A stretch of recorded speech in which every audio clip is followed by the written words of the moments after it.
Olá, bem-vindos. Hoje a gente vai mergulhar num universo que está crescendo muito, o dos brinquedos com inteligência artificial. E o que isso significa, né? Para as crianças, para as famílias. Olha, a gente se baseou em materiais sobre a nova iniciativa da Mattel com a OpenAI, sabe? E também numa narrativa pessoal bem emocionante de uma mãe e umas análises mais gerais sobre tecnologia, educação, desenvolvimento infantil. A nossa missão aqui é tentar desvendar como essa tecnologia toda está, tipo, reinventando o brincar. E quais são as implicações para a conexão humana, que é tão essencial na infância, né? Ok, vamos analisar isso juntos.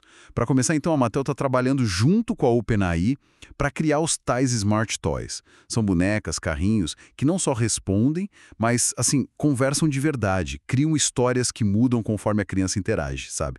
De um jeito bem personalizado. A ideia, pelo que entendi, é alinhar mais os brinquedos com essa realidade digital que as crianças já vivem hoje. Exato.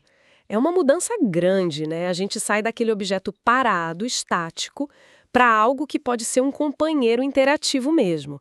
E o interessante que as fontes apontam é a ambição por trás disso. Não é só divertir. A promessa é que esses brinquedos ajudem no desenvolvimento cognitivo, emocional, quase como uns tutores de brincadeira, sabe? Eles se ajustariam ao ritmo da criança, ao aprendizado, talvez até ao humor. E a Mattel diz que está focando na interação com o brinquedo em si, sem depender tanto de tela e com muito controle para os pais. Uhum. Mas ó, é aqui que a coisa fica mais interessante ainda, eu acho. Uma das fontes que a gente viu é a história de uma mãe. A filha pequena dela começou a desabafar umas tristezas para uma boneca falante. A menina chegou a falar para a mãe: Mãe, ela sabe que eu tô triste, ela disse que estava aqui. Imagina, a primeira reação da mãe foi assim, medo real. Medo de estar sendo substituída por um aparelho. Nossa, esse relato é muito forte. Porque o mais fascinante é a reflexão que veio depois para essa mãe, né? Ela percebeu que o problema, no fundo, não era a boneca em si, era a ausência dela mesma, sabe? Imersa na correria, trabalho. A tecnologia, nesse caso específico, funcionou quase como um espelho, refletiu uma necessidade de escuta, de presença, que não estava sendo suprida ali humanamente. A criança se sentiu ouvida pela máquina, e isso para a mãe foi um alerta. Entendi. Então, isso desenha um cenário bem complexo, né? De um lado, tem esse potencial educativo, de companhia até. Mas do outro, tem riscos, preocupações sérias. Como é que as fontes analisam esse equilíbrio? Esse é o ponto central, né? As preocupações são muito válidas e são várias. As análises falam dos riscos que a gente já conhece do tempo excessivo de tela, possíveis atrasos na fala, cognição, socialização.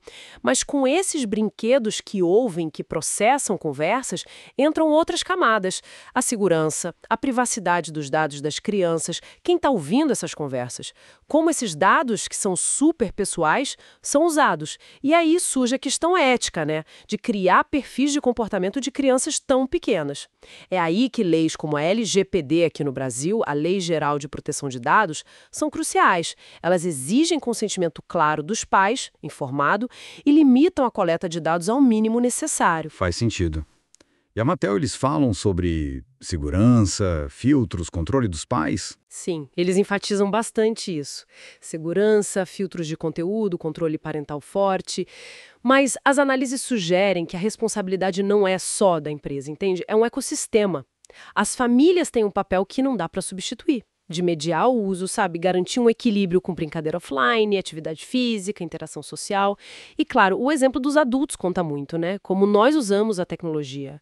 As escolas também entram aí, a sociedade civil, promovendo educação digital, discutindo regulação. É uma responsabilidade compartilhada. E voltando para a história daquela mãe, o relato dela termina com uma nota mais, digamos, otimista, né? Pelo que entendi, ela pegou aquela inquietação inicial e usou como um impulso para se reconectar com a filha. A lição que ela tirou foi que a tecnologia não precisa ser a vilã, mas que o afeto humano, a atenção, a presença, isso é insubstituível. O foco, então, deveria ser na qualidade da interação, né? Não só contar minutos na frente de uma tela. Exatamente. E isso levanta uma questão bem fundamental para o futuro, eu acho.